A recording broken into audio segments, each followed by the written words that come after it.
What if the house everyone avoided was never really empty? There's always one house, one story, one rumor that clings to the walls of a town like mildew, growing in silence, feeding off what no one dares to say out loud. In our town, that story was 47 Glenridge Lane. People joked about it, dismissed it, turned it into a dare. But I knew better, because I heard the scream before I ever knew her name. And years later, when the house swallowed Delaney Matthews whole, I realized something even worse. The rumor wasn't a story. It was a warning, and we didn't listen. There's a sound I still can't forget. It's not loud. It's not even clear. But once you've heard someone scream like that, the kind that starts deep in the throat and ends in silence, it never leaves you. I was 16 when the rumors started, and 21 when I found out they were true.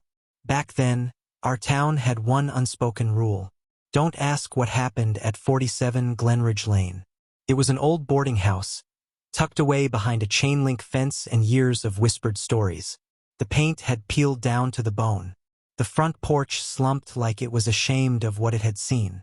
Everyone said it was empty. Everyone said the man who used to own it disappeared years ago. But every now and then, someone swore they saw a girl in the upstairs window. Hair like wet rope, eyes too wide. And then there was the noise. Always after midnight. Low thumping, like someone dragging something heavy across wooden floorboards. Some said it was pipes. Others said raccoons. But there was this one night that no one ever talked about out loud. It was prom season. May. The air smelled like crushed flowers and gasoline. I remember it because it was the night Delaney Matthews vanished. She was a senior. Sharp wit, chipped black nails, the kind of girl who knew how to smile and curse at the same time. Delaney had plans, journalism school, a podcast, maybe even New York. But all anyone remembers now is the voicemail she left at 11:42 p.m. He said I remind him of the one who screamed. He keeps saying it wasn't my fault. I'm trying to leave. I swear I'm trying.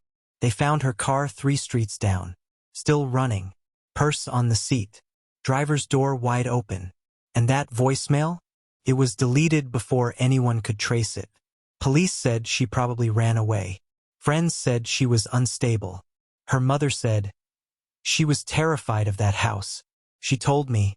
She begged me not to make her walk past it. But we didn't listen. None of us did.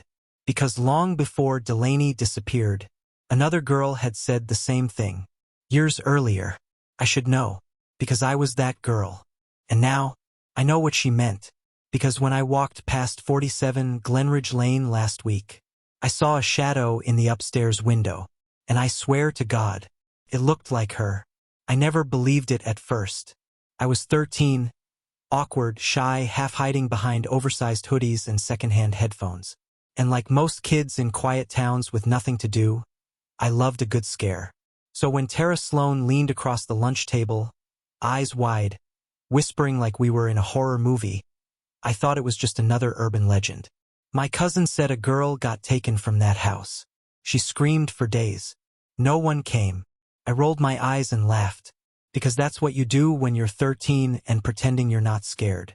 You laugh, even when your stomach turns. But that same night, I passed by the house. It was only 3 blocks from mine. I was walking home from band practice, trumpet case in one hand, earbuds in the other. And then I saw it. Not a person. Not even a full shape. Just movement. Behind the curtain of the top left window. I stopped cold. The house was supposed to be empty. Condemned. That's what the town said. But something shifted behind that window, like someone ducked just before I could get a good look. And then, I heard it. Tap, tap, tap. 3 soft taps on the glass. Not wind. Not a branch. Rhythmic. Intentional. I took off running, didn't look back until I hit my driveway. Told myself it was nothing. A trick of the light. But the next morning, I had scratches on my bedroom window. 3 long, crooked lines in the condensation. From the outside. No one believed me. Not my mom, not my older brother. They said I watched too many movies. Said my imagination was in overdrive. But then the same thing happened to Maggie Hunt. And she was the skeptic. class president, church choir, logic over fear type. She was walking her dog past Glenridge Lane and swore she saw a handprint on the inside of the second-story window. Clear as day, pressed against the glass. But when she turned around for a second look, it was gone. We started whispering after that. Not loud, not openly, just small mutterings between classes. Did you hear it again last night? My friend's sister said she saw something move upstairs. That boarded-up room wasn't boarded up yesterday. Rumors, flooding like water through cracked pavement. Then came the journal. A year later, someone found a small leather notebook behind the trash bins near the high school. The cover was warped, soaked through like it had been buried or left outside for months. Inside, there were pages written in tight, frantic handwriting. Most of it was nonsense. Overlapping sentences, names crossed out, repeated phrases like, "can't get out" and "stop smiling at night." But one page had just 4 words. 4 words burned into my memory. I live upstairs. Help. The journal vanished before the principal could investigate. Some said the janitor threw it away. Others said it was taken. But I never forgot that page. Never forgot how the handwriting slanted. Not like a kid's, but like someone desperate. Someone losing time. I remember thinking maybe it was just a prank. Until Maggie moved away that summer. She never said why. Just packed up in the middle of the night. Family gone by morning. No goodbyes. No explanations. Just a house for sale and a street that suddenly felt colder. And that's when the pattern started. One girl every year. Not all of them vanished, but they all had something in common. They spoke about the house. They heard things. They saw things. And after that, they changed. Withdrawn. Jumpy. Paranoid. Some transferred schools. Others just stopped talking altogether. I wish I could say I was brave. That I did something about it. That I spoke up when I should have. But I didn't. I stayed quiet. Let the rumors swirl. Because deep down, I didn't want to know if they were true. Not then. But now I don't have a choice. Because the girl who disappeared last, she used my name. She told her friend she was going to prove what happened to Lila. Lila, my name. But I never told anyone what I saw. So how did she know? And why did she vanish the same way Delaney did? The first time I saw her picture, my stomach flipped. It wasn't on the news. It wasn't in a missing person flyer. It was on a friend's phone. A blurry Snapchat story from 3 days before she vanished. In the background, barely visible, was the house. 47 Glenridge Lane. And standing at the edge of the frame was a girl I didn't recognize. She wasn't posing. She wasn't even looking at the camera. She was staring straight at the house. Frozen. As if listening to something no one else could hear. I zoomed in. She had short auburn hair and a silver chain around her wrist. That detail stuck out. Because I used to have the same bracelet. It was a gift. My grandmother gave it to me before she passed. Lost it years ago. Thought it had slipped off during gym class or something. But the one in the photo, it had the same charm. The same dent near the clasp. It was mine. The caption under the story read, "Cass said she's going inside. We dared her. She said she wants to see the upstairs for herself." Cass. Cassidy Miller. A junior at Westbrook High. Transfer student. Smart, private, the kind who always wore headphones and kept her hoodie up even on hot days. I never met her in person, but apparently she'd started digging, asking questions about the house, spending time at the local library, requesting old records, digging up police logs no one else bothered to read. And just like that, she was gone. Disappeared during midterm week. No signs of struggle. No note. Just her phone, left behind in a booth at Leary's Diner, still open to a text conversation. The last thing she typed? "She's not gone. I found proof. Her name is Lila, and she never ran away." I stared at that screen for hours, shaking, because I never told anyone. Not about the window, not about the scratches, not about the voice I once heard whisper my name when no one else was home. And yet, she knew. Cassidy knew. And now she was gone. I went straight to the police, told them everything. I expected them to listen, to connect the dots. But instead I got the usual look. The tilt of the head. The sympathetic nod. You're saying a girl you never met used your name? Maybe you're just feeling overwhelmed. Small towns can amplify rumors. Rumors. That's all they ever said. Rumors. But it's not a rumor when there's a digital trail. It's not a rumor when her last text literally names me. It's not a rumor when that bracelet, my bracelet, ends up on the wrist of a missing girl. I left the station shaking, numb, walked straight home without remembering how my feet moved. When I got there, I locked my door, sat on the floor, and dug out a box from under my bed. Inside were all the things I had tried to forget. Printed photo of Delaney, a copy of the journal page, a map of Glenridge Lane, marked with every sighting, notes, clippings, scribbles from long nights I told myself were just phases. But they weren't, because now there was Cass. Now I wasn't the only one. And worse, she had gotten closer than I ever dared. Cassidy went inside. I never did. But if what she found was real, if there is proof somewhere inside that house, then she's not missing. She's trapped, just like the others. And the bracelet. Maybe it wasn't mine after all. Maybe it was a message, a breadcrumb, a signal. Like she wanted me to know. I found your past. Now come find me. Couldn't sleep that night.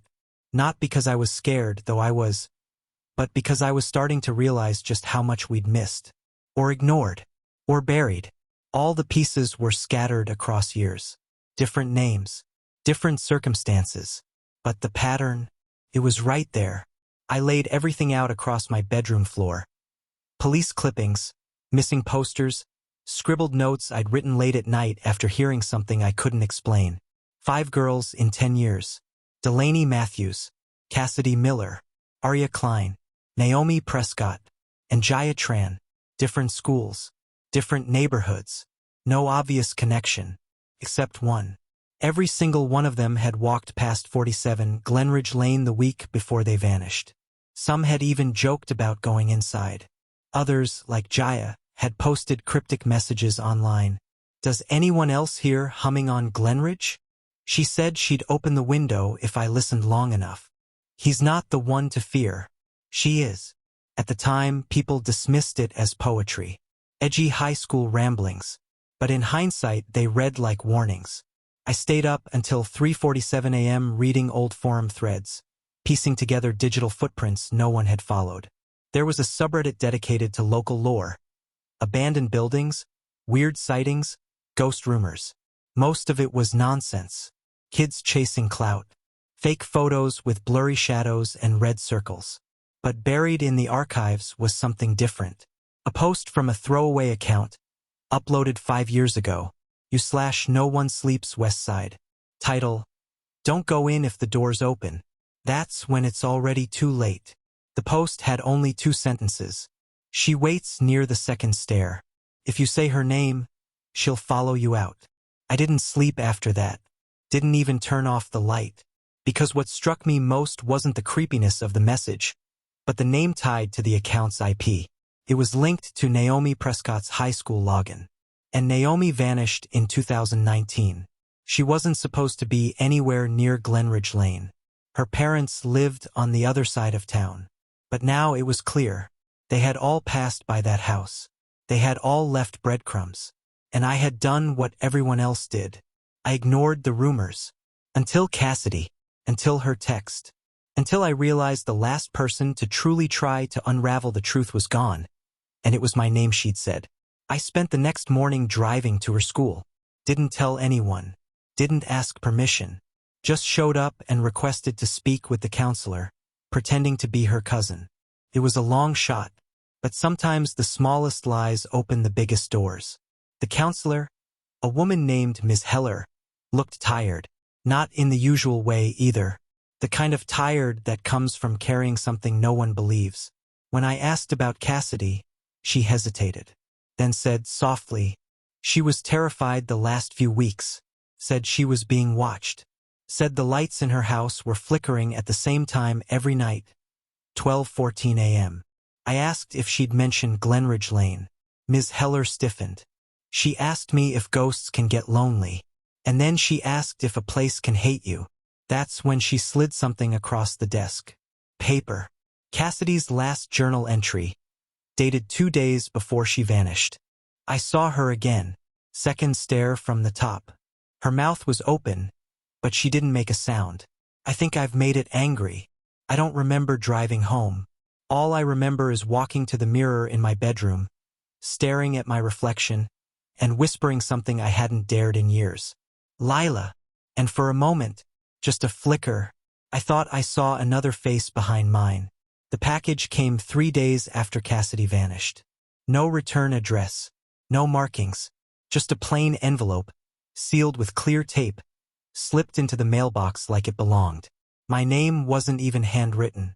It was typed, block letters, cut and glued to the front like something from a ransom note.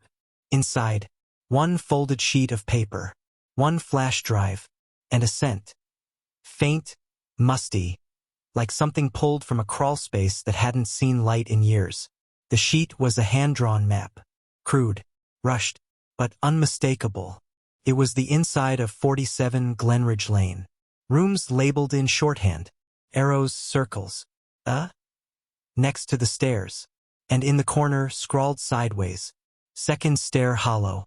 Knock twice. My blood turned cold. Because if this really came from Cassidy, and everything in me said it did, then she'd been inside. Farther than anyone else had dared. And somehow she'd planned this. The flash drive held 3 files. The first was a screen recording, her laptop camera on, voice low, anxious. The light kept flickering. I'm saying this in case something happens. I know how it sounds. Okay? But something's wrong with that house. It's not abandoned. It's waiting. She adjusted the camera. Her hand trembled. I heard it again. Last night. 3 knocks. Exactly 12:14. And when I looked outside, the porch light was on. The second file was a photo, grainy, but clear enough, taken through a fence slat. It showed the front porch of the Glenridge house. And sitting on the rotted wood steps was a child-sized shoe, perfectly placed. Clean. No mud. No dust. Just sitting there like someone wanted it found. The third file was an audio clip. It started with silence. Then footsteps. Creaking floorboards. Breathing sharp, uneven. Cassidy's voice whispered, "Okay, I'm in. First room's empty. No furniture. Just dust and weight." A long pause. The sound of shifting weight. A faint knock in the distance. Then, someone's upstairs. I can hear. A loud bang. Something falling. Her breath quickens. Then static. The clip ends. I played it 8 times. Memorized every second. Her tone. The pacing. The sound behind her voice. She was scared, but not confused. Cassidy knew what she was doing. She wasn't chasing shadows. She was collecting evidence. And that map? It wasn't just a drawing. It was a trail, marked for someone who might come after her. Someone who might know the right places to look. Someone like me. But I'd never set foot in that house. I told myself I wouldn't. That it was too dangerous. Too dark. And yet, here I was, sitting on my bedroom floor, holding a map from a missing girl, staring at a scribbled note pointing to a hollow stair. And somewhere behind my fear, I felt something else. Not courage, not clarity, but responsibility. Because I'd survived what others hadn't. Because somehow, Cassidy thought I was the one person who might see it through. And because now, I couldn't shake the feeling that this wasn't about finding her. It was about finishing what she started. I waited until just after sunset. Not because I thought it was safer, but because I knew if I didn't go then, I never would. The sky was that deep violet shade right before full darkness, and the town had already folded in on itself. Shops closed, porches dimmed, no cars on the street. And yet, the closer I got to Glenridge Lane, the louder the quiet became. Every step toward the house made the air feel heavier. Like the world itself was warning me, turn around. But I didn't. Cassidy had walked into that house for the truth. I wasn't going to let that be the last chapter of her story. I parked 2 streets away and approached on foot, the map stuffed in my jacket pocket, palms sweating through the fabric. Every shadow felt like it watched me. Every gust of wind whispered too much. And then I saw it, 47 Glenridge Lane. Exactly as I remembered. Warped siding, broken shingles, that chain-link fence leaning like it had been punched. But this time, the front gate was wide open. No chains. No lock. Just open. Inviting. I stood there for a minute, staring at the house. Something about it didn't sit right. The door was slightly ajar. Not swinging. Not creaking. Just open enough to see the darkness waiting beyond. No house stays like that unless someone wants it to. And someone did. Still, I stepped forward. The porch groaned beneath me. Not with age but with weight. Like something shifted just enough to let me know. You're not alone. I paused at the threshold. Map in hand. Heart hammering like it was trying to outrun my body. Cassidy's words echoed in my head. First room's empty. Just dust and weight. I pushed the door. It didn't creak. Didn't resist. It welcomed me. Inside, the air was thick. Like walking into a basement where time had stopped breathing. Dust hung midair in shimmering clouds. The floorboards stretched like ribs, long and narrow, groaning beneath every step. There was no furniture, no pictures on the walls, just space. Empty, watching, too clean. That's what struck me first, the wrongness of the dust. It was too even, like someone had swept it carefully. Like no one lived here, but someone still maintained it. I followed the map. First room, check. Next, the hallway. Cassidy had circled it twice. She'd written, mirror cracked. Do not look directly. Only use your phone camera. I didn't know what she meant until I passed it. A tall, ornate mirror leaned crookedly against the wall. Its glass fractured into a web of jagged lines. But there was no reflection. None. I should have seen myself, flashlight, phone in hand. But the mirror stared back like a black void. So I did what she said. Raised my phone, flipped the camera. And that's when I saw it. Not a person. Not a shape. Just a blur. A smudge of something moving at the top of the stairs. Something pale. Like skin. Watching. I turned off the phone immediately. Heart now in my throat. Part of me screamed to run. Another part whispered, you've already crossed the threshold. You can't stop here. So I stepped into the hallway. The air felt colder. Like standing inside someone else's breath. The staircase loomed ahead. Steep. Wooden. Chipped with age. On the map, Cassidy had drawn a star on the second stair. Hollow. Knock twice. I crouched down. Placed my hand on the edge of the step. It was smoother than the others. Worn in a way the rest weren't. I knocked. Once. Then again. The sound changed. Less echo. More space beneath. And then, it opened. A small square, expertly carved, flipped up from the stair tread. Like a hidden compartment. Inside was a bundle of paper. Cassidy's handwriting. Notes, timestamps, drawings, even screenshots from her phone. At the very top was a message written in all caps. If you find this, it's already following you. I froze. And that's when I heard it. A thump. From upstairs. Heavy. Deliberate. Followed by humming. A girl's voice. Soft. Off-key. Humming a lullaby I hadn't heard in over a decade. My grandmother used to hum it when I was small. She died when I was 8. And yet, it was coming from the room above. Then I heard it. Lila. My name. Spoken like a memory. Or a warning. And in that moment I realized, this wasn't just Cassidy's trail. It wasn't just a house. It was a trap. And the door had never been open for her. It had been open for me. They told us the house was condemned. That no one had lived there since the accident. That the foundations were unsafe. That the boarded-up windows were for public safety. But they never told us what really happened inside.